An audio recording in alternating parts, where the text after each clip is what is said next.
ఏడుకొండలపై మరో వివాదం. తిరుమలలో భూతకోలాన. కలియుగ దైవం శ్రీనివాసుడు కొలువైన తిరుమల కొండపై మరో వివాదం నెలకొంది. శ్రీవారి వార్షిక బ్రహ్మోత్సవాలలో నిర్వహించిన భూతకోల నృత్య ప్రదర్శన తీవ్ర వివాదానికి దారితీసింది.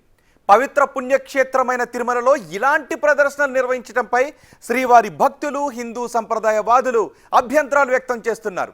అసలు భూతకోల నిర్వహణపై వ్యక్తమవుతున్న అభ్యంతరాలు ఏంటో ఇప్పుడు చూద్దాం.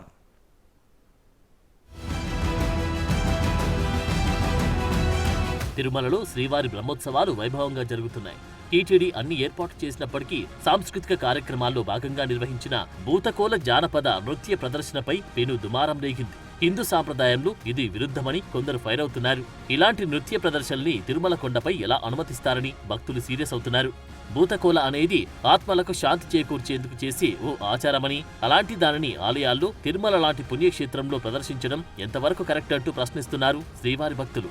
ఈ వీడియో వైరల్ కావడంతో సోషల్ మీడియాలో అనేక అభ్యంతరాలు వ్యక్తం చేస్తున్నారు. ఈ కార్యక్రమాన్ని నిర్వహించిన వారిపై కఠిన చర్యలు తీసుకోవాలని, వారిని తక్షణమే బహిష్కరించాలని డిమాండ్ చేస్తున్నారు. తిరుమలలో ఆగమ శాస్త్ర పండితులు ఏం చేస్తున్నారని భక్తులు మండిపడుతున్నారు. కొండపై జరిగే ప్రతి ఉత్సవాల్లో స్వామివారి రూపం తప్ప మరో రూపానికి అవకాశమే లేదని, టీటీడీ వారు కొత్త సాంప్రదాయానికి తెరలేపుతున్నారా అని ఆగ్రహం వ్యక్తం చేస్తున్నారు.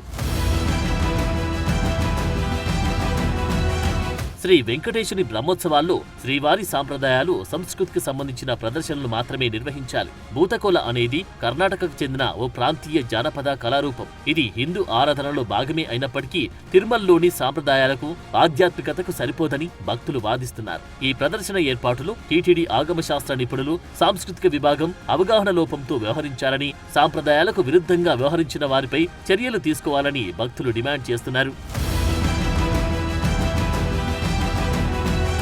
అయితే భూతకోల వరాహరూప ఆరాధన ప్రక్రియ అని, వరాహస్వామి కొలువైన తిరుమల కొండపై ఈ ప్రదర్శన నిర్వహించడంలో తప్పులేదని మరికొందరు అభిప్రాయపడుతున్నారు. ఇది ఆచార సాంప్రదాయ వైవిధ్యాన్ని ప్రోత్సహించే ప్రయత్నమే తప్ప మరొకటి కాదంటున్నారు. వివిధ సాంప్రదాయాలను ప్రదర్శించడం హిందూ ధర్మంలో భిన్నత్వాన్ని తెలియజేయడమే కాని విరుద్ధం కాదని అంటున్నారు. ఏదేమైనా తిరుమలలో చోటు చేసుకున్న ఈ పరిణామం శ్రీవారి భక్తుల మనోభావాలను దెబ్బతీసిందనే విమర్శలు బలంగా వినిపిస్తున్నాయి. టీటీడీ ఈ వివాదంపై స్పందించి భక్తుల మనోభావాలను గౌరవించాలని, భవిష్యత్తులో ఇలాంటివి రిపీట్ కాకుండా చర్యలు తీసుకోవాలనే డిమాండ్లు వెల్లువెత్తున్నాయి.